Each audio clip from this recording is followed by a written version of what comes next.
For the past 100 years, we've been hearing about IQ, an intelligence quotient, which has become a big part of the school system, the educational system, because people are always evaluating others based on IQ. And that has to do with their intelligence. It has to do with really what you're born with. Very little has been said until the last 25 years or so with this idea of emotional quotient.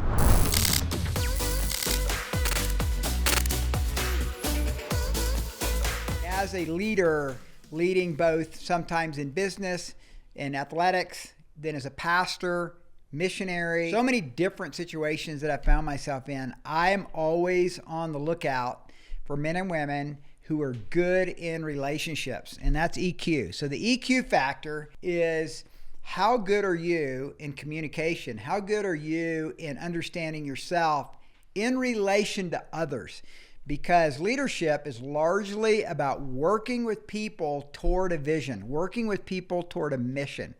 I think you could arguably define leadership as influence. If I could think of the simplest word to describe leadership, it would be influence. Well, influence comes through communication. Influence comes through relationships with people. And so one of the biggest struggles that a lot of leaders have, and maybe a lot of you out there in whatever endeavor you're involved in, is how to get along with people. I mean, I've heard people say, man, being a pastor would be easy if it wasn't for the people. I've heard people say, well, my business would be going great if it wasn't for my staff. So the relationship with people is always the hardest thing. That's the hardest thing to build.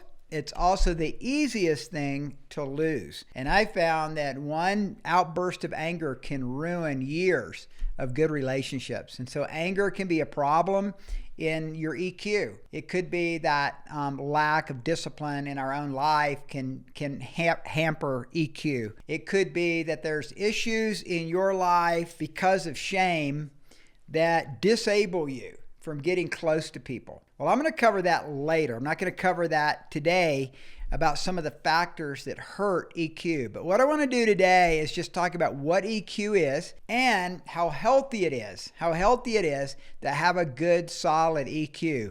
But let me begin with a definition. I want to give you a definition of the EQ factor. What is EQ?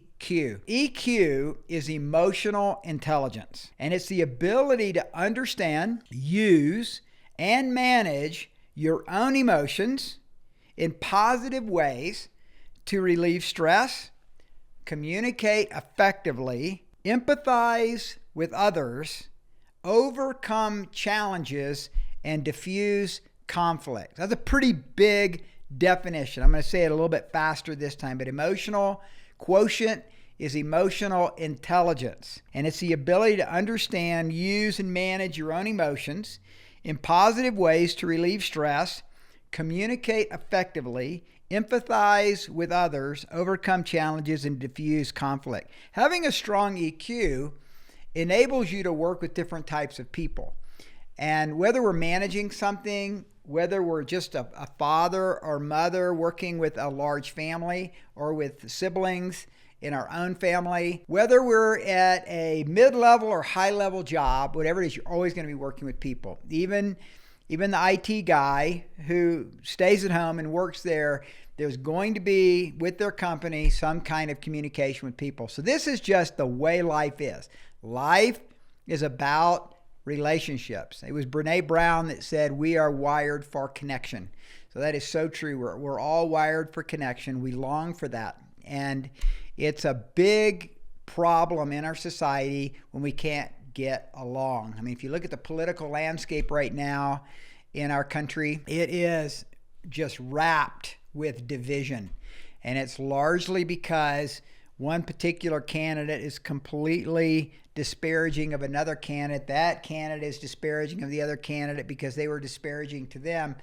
And so the lack of unity within the political landscape is largely because, and I'm going to go out on a limb here, but I think it's actually true historically, most of your politicians do not have a high EQ factor. They're probably pretty intelligent, they're fairly driven, they're definitely ambitious, and they've probably built companies and jobs based on a product that they have. But most of our politicians aren't probably great at EQ, but yet it's the key to everything in life. Having a high and growing EQ will empower you in 4 ways. I want to give you 4 ways where EQ is so important. Number 1 is self-management. You're able to control impulsive feelings and behaviors, manage your emotions in healthy ways, take the initiative, follow through on the commitments that you make, and adapt to changing circumstances. That's a mouthful. If you can't manage yourself, you're not going to do very well in managing others. Matter of fact, I would say that the number 1 factor in good leadership is being able to lead yourself first. So if you can't lead yourself, if you can't manage yourself, your EQ is not going to be up to the potential that it could be. Number 2, self-awareness. You recognize your own emotions and how they affect your thoughts and behavior. You know your strengths and weaknesses, and yet you have self-confidence. So first is self-management. Second is self-awareness. How many of us have known people that are incredibly intelligent, phenomenally gifted, marvelous in maybe working a room with other people, but yet they've got these glaring blind areas, blind spots in their life that everybody can see but them. When I talk about EQ factor, I'm not just talking about self-management as it relates to leading others, but I'm also talking about self-awareness in leading yourself and the importance of being able to know your blind spots. A lot of companies at the end of the year do these things called 360s. And what a 360 is where those who are working with a particular leader have the chance, usually anonymously, to evaluate strengths and weaknesses of that leader. It's really, really disconcerting. And it's very challenging to go through those because you hear some things you don't want to hear. And the reason you hear things you don't want to hear is because usually the leader has blind spots. And we all have blind spots, but don't we want to grow in that? I know I do. I hope you do. Because who wants to keep making the same mistakes year after year, decade after decade? Because A, nobody has the boldness to tell us our blind spot areas, or they have been bold enough to tell us, but we don't want to hear it, so we don't change.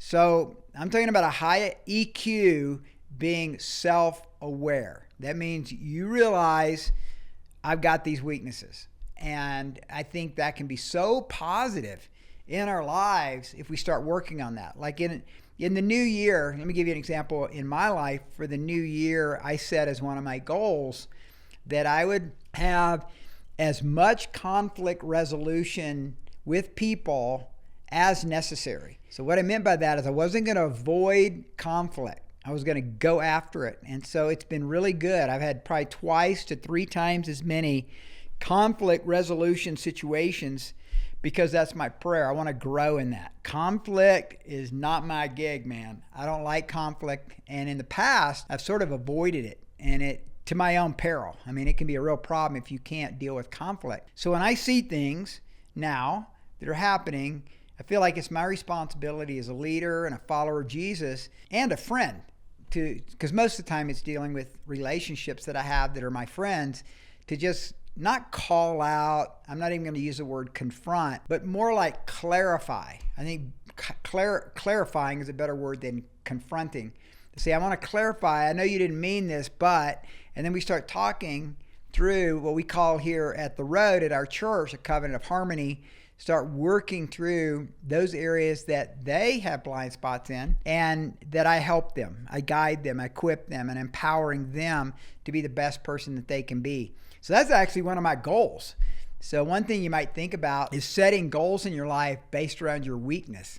What are some of the big weaknesses of your life that are hindering EQ that you should just say, Lord, I'm giving this to you. Give me a lot of opportunities in my weakness so I can grow and have a higher EQ. So the first was self-management. The second was self-awareness. Thirdly, social awareness. Social awareness. To have empathy, to understand the emotions, needs, and concerns of other people. To pick up on emotional cues. Feel comfortable socially and recognize the power dynamics in a group organization. So what I'm speaking of here is is being around people, being around a team, and your ability to pick up what's happening in that room, to pick up from people their social cues, because people go through loneliness, people go through depression, people get excited about certain things. And I think as a leader, EQ, a high EQ, is the ability to recognize what's happening in someone's life without having to just ask them all these questions, but you just begin to sense that because you've got a high EQ to be able to help guide them and love them. And because sometimes, being a straightforward visionary is not what people need. What they need is an arm around the shoulder to say, you're doing a great job, appreciate what you're doing, and they don't need another task. They actually need encouragement. Well, how do you know that? Well, that's by developing social awareness. And that, honestly, that's the only way that happens is by doing it. You just have to be in it, make some mistakes, make a lot of mistakes, actually, because people are sometimes hard to judge. They really are. Some people cloak themselves so well in hiding and posing that it's hard to figure out. So fourthly, the last one I would say on EQ is relationship management. Relationship management. You know how to develop and maintain good relationships, communicate clearly, inspire and influence others, work well in a team, and manage conflict. So taking a team with a lot of different personalities, a lot of different backgrounds, and to mold that team, be in relationship with that team, clearly communicate where you're going, what the vision for the team is. Then realize that, and this is true, the bigger the team gets, it even becomes more true, but as the team gets larger, you're going to have some people that say they're on your team. They say they like your vision. They say we're going in the same direction, but continually you begin to pick up that's really not true. They're only there because of the paycheck. They're only there because they couldn't find any other job. And so there's just not that passion. There's not that wholehearted commitment to what you're doing. And so you're going to have to come alongside and explain and then work through the conflict of whether this is a good fit for that person on your team. Well, that's all EQ. That's what I mean by relationship management. So it's not just leadership, it's also managing the relationship on the team. This is the same true in marriage. Every one of these are important in a marriage. So if you're married, you know that if one of you is not very high on the EQ factor, that you're going to probably have a lot of struggles in your marriage. But if both of you are fairly good at it, man, you have so much better of a chance of having a happy, joyful, kingdom of God type marriage. Hope that's helpful to you. In the next episode, I want to talk about why EQ is so healthy. EQ is actually healthy for you. It's just developing your EQ. I'm going to go out on a limb here. But I think developing your EQ is actually more important than just your IQ. IQ is important. Don't hear me say that. But there's not a lot you can do. You keep growing your IQ by reading and study for sure. But EQ is actually more important in my opinion. So I'll explain that in the next episode. Thank you.